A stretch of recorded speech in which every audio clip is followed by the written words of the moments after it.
அனைவருக்கும் வணக்கம். நீண்ட நாட்கள் கழித்து உங்களை எல்லாத்தையும் சந்திக்கிறதுல ரொம்ப மகிழ்ச்சி.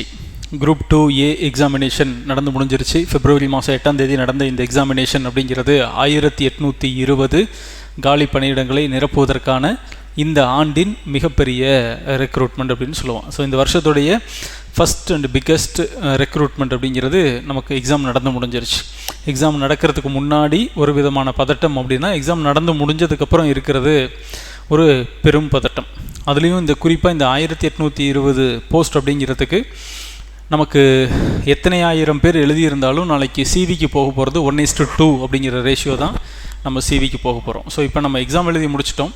எக்ஸாம் எழுதி முடிச்சதுக்கப்புறம் சிவிக்கு போவோமா போக மாட்டோமா, சிவிக்கு நம்ம வருமா வராதா அப்படிங்கிறது ஒரு கேள்வி. அதுக்கடுத்தது சிவியிலிருந்து ஃபைனல் லிஸ்ட்டில் நம்ம பேர் வருமா வராதா அப்படிங்கிறது ஒரு பிக்கெஸ்ட் கொஷின். ஏன்னா நம்மளுடைய இலக்கு நோக்கிய பயணத்தில் அதுதான் இலக்கு. அந்த இலக்கு அப்படிங்கிறது ஒரு இந்த தேர்வை வென்றாக வேண்டும்.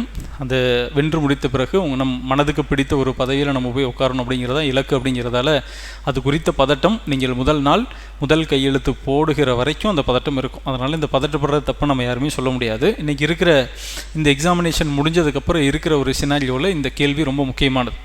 என்ன அப்படின்னா, இந்த எக்ஸாம் முடிஞ்சதுக்கப்புறம் நிறைய பேர் நான் 170 கொஷின் போட்டேன், 180 கொஷின் போட்டேன் அப்படின்லாம் சில பேர் வெளியில் பேசவும், இயல்பாக நல்லா படித்த பல பேருக்கு கூட ஒரு பயத்தையும் ஒரு பதட்டத்தையும் இந்த போஸ்ட் எக்ஸாம் அப்படிங்கிறது ஒன்று கொடுத்துச்சு.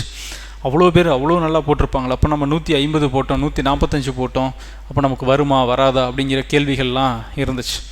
175 180 மதிப்பெண்கள்லாம் இந்த தேர்வில் இந்த தரத்தில் போடுறது சாத்தியமே அல்ல. அப்படி இருந்தாலும் 1 or 2 வெரி எக்ஸப்ஷனல் அப்படின்னு நம்ம சொல்லுவோம். So exceptions R not examples அப்படிங்கிறத மட்டும் எப்போவுமே மைண்டில் வச்சுக்கோங்க. விதிவிலக்குகள் என்றைக்குமே உதாரணம் ஆகாது. அதனால் இந்த 170க்கு மேலே போட்டால் தான், 180க்கு மேலே போட்டால் தான் அப்படின்னா அது வந்து குரூப் 4 எக்ஸாமினேஷன் கிடையாது.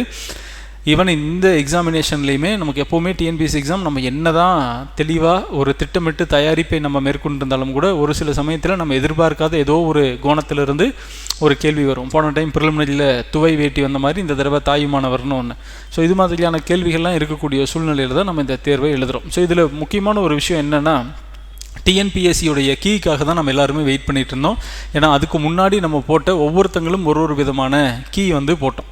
இதுக்கு இந்த கேள்விக்கு இதுதான் பதிலாக இருக்கும் அப்படிங்கிறது. எப்போவுமே அந்த பணி நம்ம முடித்ததுக்கப்புறம் கடந்த சில வருடங்களாக தொடர்ந்து பார்த்துட்டு இருக்கிற ஒரு விஷயம், நம்ம என்ன தான் ஒரு முடிவுக்கு வந்து இதுக்கு இதுதான் பதில் அப்படிங்கிற ஒரு முடிவுக்கு வந்தாலும் கடைசியாக வரக்கூடிய டிஎன்பிஎஸ்சி கீழிருந்து அந்த நம்ம போடுற அந்த ஆக்சுவல் கீ அப்படிங்கிறது குறைந்தது ஒரு 10 கேள்விகளாவது டிஃப்ரென்ஸ் வரக்கூடிய ஒரு சூழ்நிலை கடந்த பல வருடங்களாகவே இருக்குது. அதனால தான் இந்த டிஎன்பிஎஸ்சி கீ வரட்டும் அப்படிங்கிறதுக்காக நம்ம ரொம்ப பொறுமையாக வெயிட் பண்ணிகிட்டு இருந்த ஒரு பீரியட். ஸோ அந்த கீ வந்துருச்சு, வந்து 2 நாள் ஆயிடுச்சு.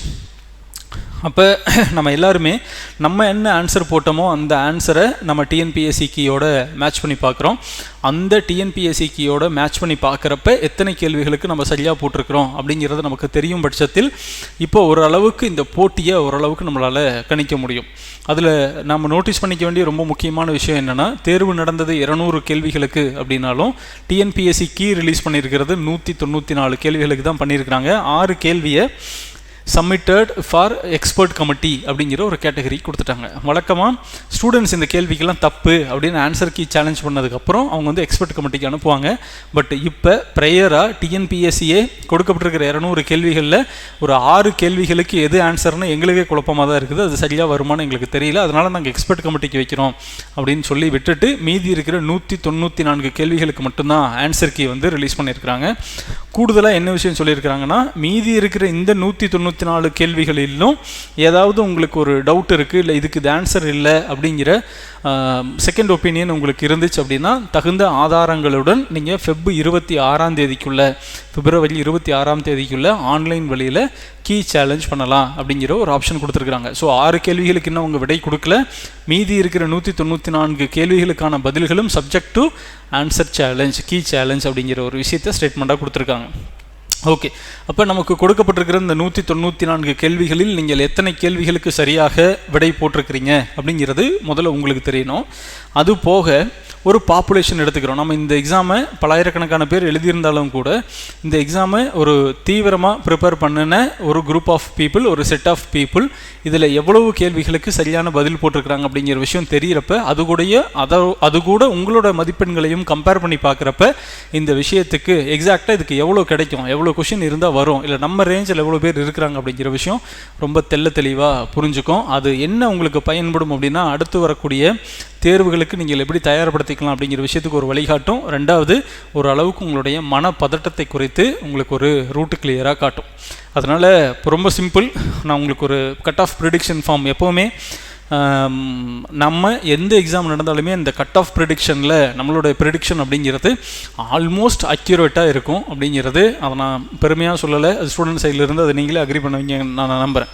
ஏன்னா எல்லா தேர்வுகளுக்கும் நம்ம கொடுக்குற அந்த ப்ரிடிக்ஷன் அப்படிங்கிறது ஆல்மோஸ்ட் சரியாக வரும். இது ஒரு கணிப்பு. அந்த கணிப்புக்கு ஒரு சயின்டிஃபிக்காக சில விஷயங்களை நம்ம பயன்படுத்தி அந்த ப்ரிடிக்ஷனை நம்ம சொல்கிறோம்.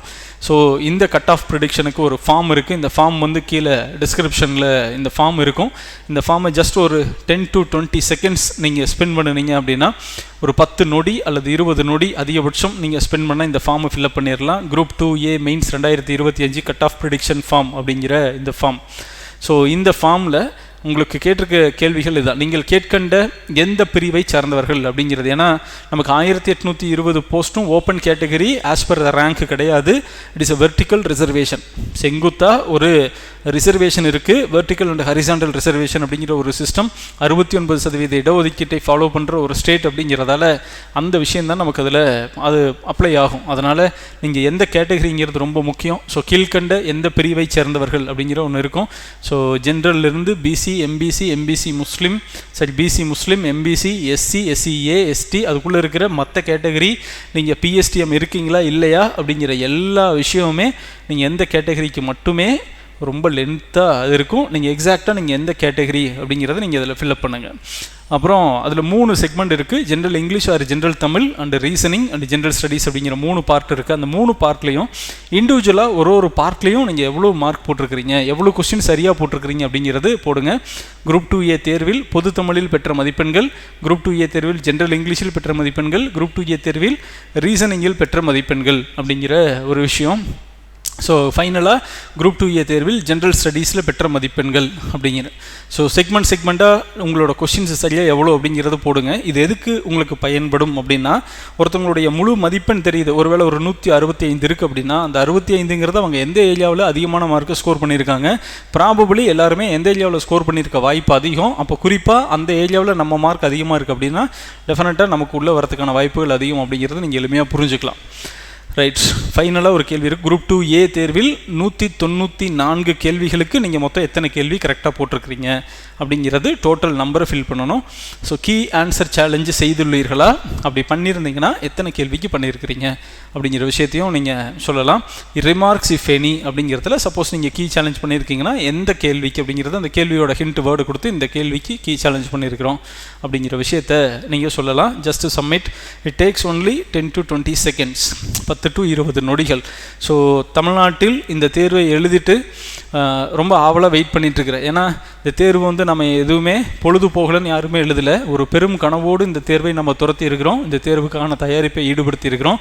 உடல் அளவிலும் மனதளவிலும் சோர்ந்து போகாமல் இறுதி வரை உள்ளன்போடு படித்து இந்த வேலையை செஞ்சுருக்கிறோம். அப்போ இந்த விஷயத்தை நமக்கு சரியாக ரிசல்ட் வரணும் அப்படிங்கிறத நம்ம எதிர்பார்ப்பு இருக்கும். அது சம்பந்தமாக என்ன தான் சொன்னாலும் மனசுக்குள்ளே ஒரு பதட்டமும் பயமும் இருந்துக்கிட்டே தான் இருக்கும். அதை தணிப்பதற்கு ஓரளவுக்கு உதவுவதற்கு இந்த கட் ஆஃப் ப்ரிடிக்ஷன் அப்படிங்கிறது உங்களை ஹெல்ப் பண்ணும் அப்படின்னு நான் நம்புகிறேன். ஸோ யாரெல்லாம் இந்த எக்ஸாம் எழுதியிருக்கீங்களோ தவறாமல் இந்த ஃபார்மில் இருக்கிற டீட்டெயில்ஸை ஃபில்அப் பண்ணுங்கள். ஸோ இந்த ஃபார்மில் வர டீட்டெயில்ஸை பொறுத்து சண்டே அன்னைக்கு இதில் என்ன மதிப்பெண்கள் அளவுக்கு இந்த குரூப் 2A இருக்கிறவங்க நம்பிக்கையுடன் காத்திருக்கலாம் அப்படிங்கிற ஒரு விஷயத்தை, இந்த ப்ரிடிக்ஷனோட ரிசல்ட்டை நம்ம சண்டே அன்னைக்கு அனலைஸ் பண்ணி நான் உங்களுக்கு சொல்கிறேன். ஸோ நம்பிக்கையோடு படிங்க. நிச்சயமாக எடுத்துக்கொண்ட இந்த பயணத்தில் நீங்கள் அத்தனை பேரும் வெற்றி பெறுவீர்கள். வாழ்த்துக்கள்.